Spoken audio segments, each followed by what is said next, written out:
എല്ലാവർക്കും അടുത്തൊരു എപ്പിസോഡിലേക്ക് സ്വാഗതം. ഈ ഒരു എപ്പിസോഡിൽ ഇതെനിക്കുണ്ടായ ഒരു അനുഭവമാണ്. ഞാൻ 2011 ഞാൻ ഓൺ സൈറ്റ് വന്ന സമയം. അപ്പോൾ എനിക്ക് നമ്മുടെ നാട്ടിലേക്കും കൈ കൊണ്ടാണ് ഭക്ഷണം കഴിക്കുന്നത്. നല്ല ചോറിക്ക് ഇങ്ങനെ കൂട്ടിക്കുടച്ച് സാമ്പാറും പപ്പടം, എൻ്റെ ഏറ്റവും ഫേവറേറ്റ് ഭക്ഷണമാണ് സാമ്പാറും പപ്പടം, അച്ചാറും ചോറും അല്ലെങ്കിൽ മീൻ ചാറും. അതൊക്കെയാണ് എൻ്റെ ഭക്ഷണങ്ങൾ ഫേവറേറ്റ്. അപ്പോൾ അതിങ്ങനെ നമ്മളങ്ങനെ കഴിച്ച് ശീലിച്ച് വളർന്നു വന്ന വ്യക്തികളാണ് നാട്ടിൽ, അല്ലേ? അപ്പോൾ ഞാൻ നാട്ടിൽ ജോലി ചെയ്താലും നമ്മുടെ നാട്ടിൽ ജോലി സ്ഥലത്തേക്കും കൂടുതൽ പേരും കൈ കൊണ്ടൊക്കെയാണ് ഭക്ഷണം കഴിക്കുന്നത്. ഞാൻ ആദ്യമായിട്ട് ജർമ്മനിയിൽ വന്ന ഒരു സമയം 2011 കാലഘട്ടത്തിൽ വരുന്നു. ക്യാൻറ്റീനിൽ പോകുന്നു. ആദ്യത്തെ ദിവസം വലിയ കുഴപ്പമുണ്ടായിരുന്നില്ല. എന്തോ റൈസും സലാഡൊക്കെ ആയിരുന്നു, അതൊക്കെ കഴിച്ചു. രണ്ടാമത്തെ ദിവസം ഞാൻ പോകുന്നു. അന്ന് എനിക്ക് നല്ലൊരു മട്ടൻ്റെ ഒരു പീസാണ് കിട്ടിയത്. അപ്പോൾ ഈ മട്ടൻ പീസ് കിട്ടിയപ്പോൾ മനസ്സിൽ സന്തോഷമായി. കാരണം നല്ലൊരു നോൺ വെജ് ഇങ്ങനെ ഇട്ടേക്കാണ്, പ്ലേറ്റിൽ ഇട്ടേക്കാണ്. ആ ഒരു സന്തോഷത്തിൽ മട്ടൻ പീസ് എടുക്കുന്നു, വരുന്നു, ടേബിളിലിരിക്കുന്നു. ഞാനിത് കട്ട് ചെയ്യാൻ ശ്രമിക്കുന്നു. അപ്പോൾ ഞാൻ ഈ ഫോർക്കും നൈഫും എടുത്തിട്ട് പല രീതിയിലും ട്രൈ ചെയ്തിട്ട് ഇത് കട്ട് ചെയ്യാൻ പറ്റുന്നില്ല. നമുക്കിത് അറിയുന്നില്ല എങ്ങനെ കട്ട് ചെയ്യേണ്ടതെന്ന്. അപ്പോൾ മാക്സിമം ഫോഴ്സ് കൊടുത്തു. നമ്മളിങ്ങനെ കുത്തിപ്പിടിച്ച് ഇങ്ങനെ വരച്ച് അങ്ങനെ കട്ട് ചെയ്ത് എനിക്ക് അവസാനം ക്ഷമ പോയി. ഞാൻ നല്ലൊരു ഫോഴ്സ് കൊടുത്തപ്പോഴാണ് മനസ്സിലായത് ഞാൻ ആ കട്ട് ചെയ്ത പീസ് അവിടെ കാണാനില്ല.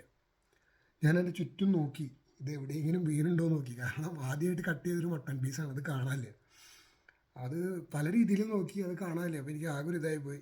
ഞാൻ എന്നിട്ട് എങ്ങനെയെങ്കിലും അടുത്ത പീസ് കട്ട് ചെയ്യാം, അല്ലെങ്കിൽ തൊട്ടപ്പുറത്തെ മറ്റേ പോമിസ് ഫ്രഞ്ച് ഫ്രൈസ് ഉണ്ട്, അതൊരെടുത്ത് വായിലിടാൻ എന്നുള്ള രീതിയിൽ അത് കുത്തി വായിലിടാതെ ഇങ്ങനെ നിൽക്കുന്ന സമയത്ത് എൻ്റെ ഓപ്പോസിറ്റ് ഇരിക്കുന്ന എൻ്റെ ജർമ്മൻ കൗണ്ടർ പാർട്ട് എനിക്ക് ആ തെറിച്ചു പോയ മട്ടൺ പീസ് എടുത്ത് ഇങ്ങോട്ട് നീട്ടി തന്നു. സോബിനെ, ഇതാണ് നീ കട്ട് ചെയ്ത മട്ടൺ പീസ്.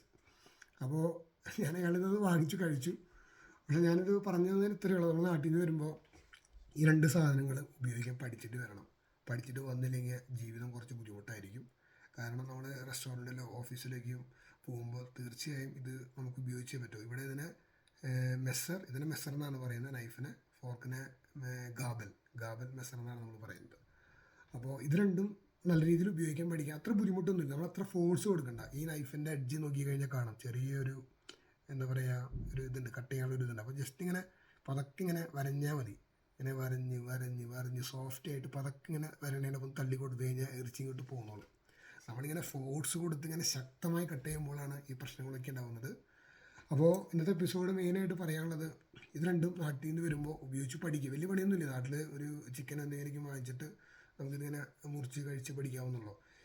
ഈവൻ ചിക്കൻ്റെ ലെഗ് പീസ് വരെ തന്നാൽ പോലും ഇവർ ചിലപ്പോൾ ഇത് കൈകൊണ്ട് കഴിക്കില്ല, അവർ ഇതുകൊണ്ട് കട്ട് ചെയ്തിട്ട് കഴിക്കുക. പക്ഷേ ഞാൻ മനസ്സിലാക്കിയത് ചിക്കൻ്റെ ലെഗ് പീസ് ആണെങ്കിൽ നമുക്ക് വേണമെങ്കിൽ കൈകൊണ്ട് കഴിക്കാം, അത് അത്ര ഒരു ഇഷ്യൂ അല്ല. പക്ഷേ ബാക്കിയുള്ളതൊക്കെയും ഇവർ മാക്സിമം ഗാബലും മെസ്സറും വെച്ചിട്ടാണ് കഴിക്കുന്നത്. അപ്പോൾ എല്ലാവരും ഒന്ന് ശ്രദ്ധിക്കുക. നാട്ടിൽ നിന്ന് വരുമ്പോൾ മെയിനായിട്ടുള്ള ഒരു ഇൻസ്ട്രക്ഷനാണ്, ഇതൊന്ന് ഉപയോഗിച്ച് പഠിക്കുക. വലിയൊരു ബുദ്ധിമുട്ടൊന്നുമില്ല. നാട്ടിലിപ്പോൾ എല്ലാ കടകളിലും അതൊക്കെ കിട്ടും. ഒന്ന് ട്രൈ ചെയ്ത് എക്സ്പീരിയൻസ് ആയിട്ട് ഇങ്ങോട്ട് വരാം. Okay, by.